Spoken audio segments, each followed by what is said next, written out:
अऊज़ु बिल्लाहि मिनश्शैतानिर्रजीम बिस्मिल्लाहिर्रहमानिर्रहीम क़ुल हल यस्तविल्लज़ीना यअलमून वल्लज़ीना ला यअलमून सदक़ल्लाहुल अज़ीम। मेरे वाजिबुल एहतराम काबिल सद एहतराम दोस्तों और भाइयों, जो आयत मैंने आप हज़रात के सामने तिलावत की है, इस आयत में अल्लाह ताला जल्ल शानुहु ने यह बात इरशाद फरमाई कि क्या अहले इल्म और गैर अहले इल्म बराबर हो सकते हैं। मतलब यह है कि बराबर नहीं हो सकते। जिनको मैंने इल्म अता फ़रमाया और जिनको मैंने इल्म नहीं अता फ़रमाया, वो दोनों बराबर नहीं हो सकते। इस आयत की रोशनी में आज मैं आपके सामने इल्म और उलमाए किराम की फजीलत बयान करना चाहता हूँ। अल्लाह पाक मुझे भी आप सब हज़रात को भी सुनने के बाद दीन का इल्म भी हासिल करने की तौफ़ीक़ अता फ़रमाए, और जिन्होंने दीन का इल्म हासिल किया हुआ है, हुफ़ाज़ हैं, कुर्रा हैं, उलमा हैं, अल्लाह पाक उनकी हमें कदर करने की तौफ़ीक़ अता फ़रमाए। हदीस में अल्लाह के नबी ने इरशाद फरमाया कि जब कोई आदमी दीन का इल्म हासिल करने के लिए घर से निकलता है, अल्लाह पाक हर कदम पर जन्नत में उसके लिए एक शहर आबाद कर देते हैं, और हर कदम पे अल्लाह पाक एक ग़ुलाम आज़ाद करने का सवाब अता फ़रमाते हैं। और ज़मीन के जिस टुकड़े पर जिन टुकड़ों से वो गुज़रता है, वो टुकड़े उसके लिए मग़फ़िरत की दुआएं करते हैं। दूसरे हदीस में आपने इरशाद फरमाया कि जो बंदा इल्म हासिल करने के लिए घर से निकलता है, दीन का इल्म हासिल करने के लिए, शरीयत का इल्म हासिल करने के लिए, कुरान और हदीस का इल्म हासिल करने के लिए, तो फ़रिश्ते उसके पाँव के नीचे बरकत के हुसूल के लिए पर बिछाते हैं। एक और हदीस में अल्लाह के नबी ने इरशाद फरमाया कि जो आदमी घर से इल्म दीन हासिल करने के लिए निकलता है, तो उसके जिस्म पर जो गर्द गुबार पड़ती है, मट्टी लगती है, वो गर्द गुबार और मट्टी और जहन्नम का धुआं वो इकट्ठे नहीं हो सकते। मतलब ये है कि जिसने ये मुशक्क़त बर्दाश्त कर ली, अल्लाह पाक उसको जहन्नम के अंदर दाखिल नहीं फरमाएंगे। हज़रत सुलेमान अलैहिस्सलाम के बारे में आता है, अल्लाह पाक ने उनको बादशाहत भी अता फ़रमाई थी, इल्म भी अता फ़रमाया, नबूवत भी अता फ़रमाई, लेकिन हमने अपने बड़ों से सुना है और पढ़ा है कि अल्लाह पाक ने पहले उनको इख्तियार दिया था, क्या सुलेमान आपको इल्म चाहिए, बादशाहत चाहिए, या आपको हुकूम नबूवत चाहिए, क्या चाहिए आपको? तो उन्होंने फरमाया कि या अल्लाह आप मुझे इल्म अता फ़रमा दें। अल्लाह पाक ने इल्म अता फ़रमा दिया, तो इल्म की बरकत से फिर अल्लाह पाक ने उनको बादशाहत भी अता फ़रमाई, अल्लाह पाक ने नबूवत भी उनको अता फ़रमाई।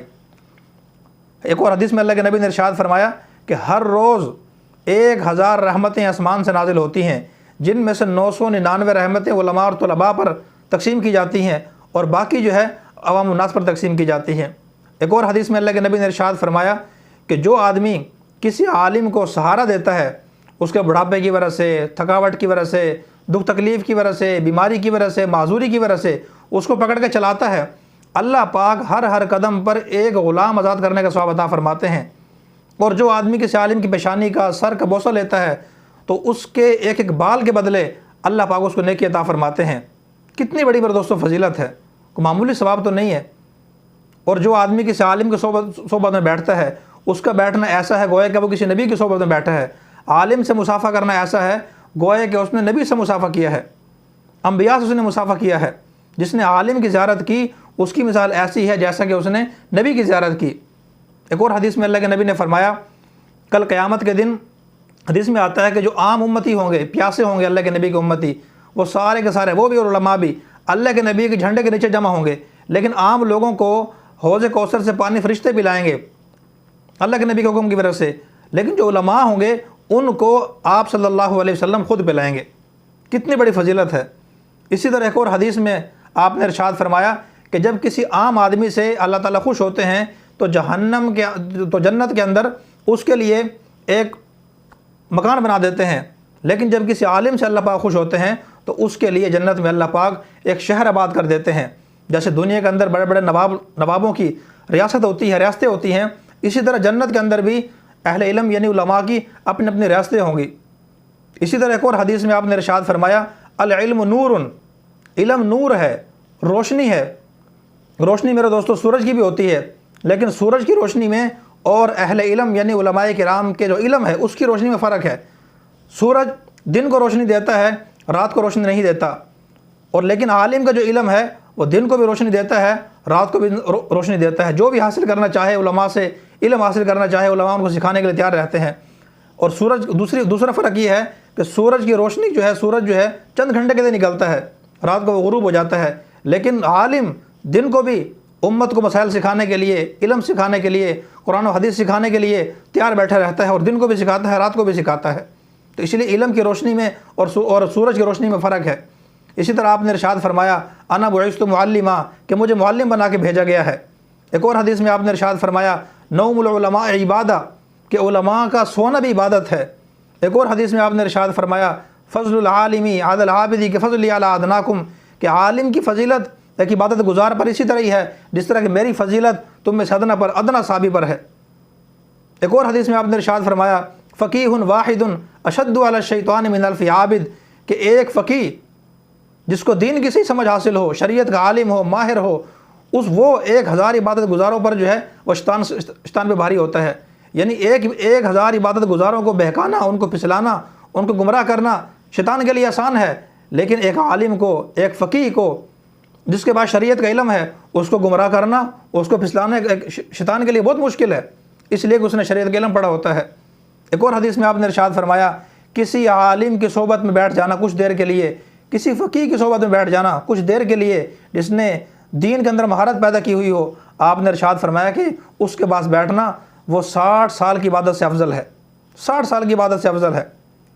ये तो मेरे दोस्तों फ़ज़ाइल हैं, बेशुमार फ़ज़ाइल हैं, मैंने इंतहाई मुख्तसर करके चंद अर्ज़ किए हैं। एक और हदीस में आपने इरशाद फरमाया कि आलिम का सारी रात सोना और इबादत गुजार का सारी रात इबादत करना, उस आलिम का सोना अफजल है, इसलिए कि जब वो सोता है तो सीने में कुरान का इल्म लेके सोता है, हदीस का इल्म लेके सोता है, फ़िक़्ह का, शरीयत का, इस्लाम के फ़राइज़ का, अहकाम का, वाजिबात का और मुआमलात का, मुआशरत का, यानी पूरे दीन को अपने दिल में लेकर वो सोता है। और इसलिए से सोता है कि जब मैं बेदार हो जाऊँगा, नींद पूरी हो जाएगी, फिर दोबारा अल्लाह के अहकाम में, अल्लाह की फरमाबरदारी में और दीन की खिदमत में मैं लग जाऊँगा। तो लिहाजा इन फ़ज़ाइल को सामने रखते हुए मेरे दोस्तों और भाइयों, हमें ख़ुद भी इल्म शरीयत हासिल करने की कोशिश करनी चाहिए, और जो उलमा हैं जिन्होंने इल्म हासिल किया हुआ है उनकी हमें कदर करने की कोशिश करनी चाहिए। एक और हदीस में आपने इरशाद फरमाया मल्लम यरहम सगीरना वलम युक्किर कबीरना वलम युबज्जिल आलिमीना फलैसा मिन्ना, जो आदमी बड़ों का अदब नहीं करता, छोटों पर शफ़क़त नहीं करता और उलमाए किराम का अदब नहीं करता, एहतराम नहीं करता, अल्लाह के नबी ने फरमाया कि वो मेरी उम्मत में से नहीं है। एक और हदीस में आपने इरशाद फरमाया कुन आलिमन औ मुतअल्लिमन औ मुस्तमियान औ मुहिब्बन वला तकुनिल खामिस, फरमाया तो आलिम बनो, आलिम नहीं बन सकते, मुतअल्लिम बनो, मुतअल्लिम नहीं बन सकते तालीम हासिल करने वाले, तो मुस्तमियान सुनने वाले बनो, उलमा का बयान सुनो, उनकी बातें सुनो। इतना भी टाइम नहीं है। औ मुहिब्बन, आपने फरमाया कि बस फिर मोहब्बत करने वाले बनो, मोहब्बत करने वाले बनो। वला तकुनिल खामिस, 5वीं किस्म न बनना, यानी उनसे नफ़रत करना, उनसे हसद रखना, उनसे बुग़्ज़ रखना, उनसे कीना रखना, उनको हकीर समझना, उनको छोटा समझना, ख़ुद को बड़ा समझना। अल्लाह के नबी ने फरमाया ये काम न करना, उनके लिए मुश्किलात पैदा करना, परेशानियाँ पैदा करना, परेशान करना उनको। आपने फरमाया कि ये जायज़ नहीं है, अगर तुम इस तरह करोगे फ़तह लक, फरमाया कि तुम हलाक हो जाओगे। लिहाजा इन फ़ज़ाइल को सामने रखते हुए हमें उलमाए किराम का एहतराम करना चाहिए। एक और हदीस में आपने इरशाद फरमाया तलबुल इल्म फ़रीज़तुन अला कुल्लि मुस्लिमिन व मुस्लिमतिन, कि इल्म शरीयत हासिल करना हर मुसलमान पर फ़र्ज़ है, चाहे मर्द हो या औरत हो। एक और हदीस में आपने इरशाद फरमाया मन खरज फ़ी तलबिल इल्मी फहुव फ़ी सबीलिल्लाहि हत्ता यरजिअ, कि जो आदमी इल्म दीन हासिल करने के लिए अल्लाह के रास्ते निकलता है, घर से निकलता है, तो जब तक वो वापस नहीं आता अल्लाह के रास्ते में है। एक और हदीस में आपने इरशाद फरमाया मैं युरिदिल्लाहु बिही खैरन युफ़क्किहु फ़िद्दीन, कि जिस आदमी के साथ अल्लाह पाक भलाई का इरादा करना चाहते हैं उसको अल्लाह पाक दीन की सही समझ अता फरमाते हैं। तो जिस बंदे के साथ अल्लाह पाक भलाई करना चाहते हैं और भलाई अल्लाह पाक ने कर दी, उसको इल्म अता फरमा दिया, शरीयत के इल्म अता फरमा दिया, कुरान और हदीस के इल्म अता फरमा दिया, तो फिर मेरे दोस्तों हमें क्या ज़रूरत है उनकी मामूली बातों पर नज़र रखने की, उन पर एतराज़ करने की, उन पर तनकीद करने की। हदीस में आता है कल क़यामत के दिन सारे लोगों का हिसाब अल्लाह पाक सबके सामने लेंगे, लेकिन आलिम का हिसाब अल्लाह पाक पर्दे के नीचे लेंगे, पर्दे के पीछे लेंगे, छुपा कर लेंगे, और फिर उसको अल्लाह पाक उस इल्म की बरकत से मुआफ़ भी अल्लाह पाक फरमा देंगे और फरमाएंगे मैंने तुझे इल्म इसलिए नहीं दिया था कि इस इल्म के ज़रिए मैं तेरी पकड़ करूँ, बल्कि इसलिए दिया था ताकि इस इल्म के ज़रिए मैं तेरी बख्शिश कर दूँ। एक हदीस में आता है साहबी ने पूछा या रसूलल्लाह, एक आदमी एक जमात से मोहब्बत रखता है, चाहे वो अम्बिया की जमात हो, सहाबा की जमात हो, उलमा की जमात हो, हुफ़ाज़ की हो, कुर्रा की हो, अइम्मे मसाजिद की हो, उलमा की हो, जिसकी भी हो, लेकिन अमल के अंदर, इबादत के अंदर, आमाल में उनके बराबर नहीं हो सकता, कल क़यामत के दिन उसके साथ क्या मामला किया जाएगा। आपने इरशाद फरमाया जगह अल मरउ मा मन अहब्बा, जो बंदा जिससे मोहब्बत करेगा कल क़यामत के दिन उसी के साथ होगा। अगर हम उलमा से मोहब्बत करेंगे तो कल क़यामत के दिन हमारा हशर भी उलमा के साथ होगा। अगर नफ़रत करेंगे मेरे दोस्तों, दुश्मनी करेंगे, उनके ऐबों को उछालेंगे, उनकी पीठ पीछे बातें करेंगे, उनको उनको परेशान करेंगे तो फिर अल्लाह मुआफ़ फरमाए, जहाँ कल क़यामत के दिन उलमा के दुश्मन खड़े होंगे, मुखालिफिन खड़े होंगे, नफ़रत करने वाले खड़े होंगे, तो फिर मेरे दोस्तों वो अल्लाह वो वक्त ना लाए कि कल हम भी उन्हीं के साथ अल्लाह मुआफ़ फरमाए खड़े हों। ये मुख्तसर से फ़ज़ाइल हैं उलमा के और इल्म दीन सीखने के। अगली वीडियो में इंशाअल्लाह इल्म दीन की अहमियत और इल्म दीन सीखने कितने तरीके हैं, किन किन तरीक़ों से इंसान आज के दौर में इल्म दीन सीख सकता है, वो अर्ज़ करूँगा। अल्लाह पाक मुझे भी आप सब हज़रात को भी इखलास नीयत के साथ इल्म दीन सीखने की तौफ़ीक़ अता फ़रमाए। वाखिर दावाना अल्हम्दुलिल्लाहि रब्बिल आलमीन।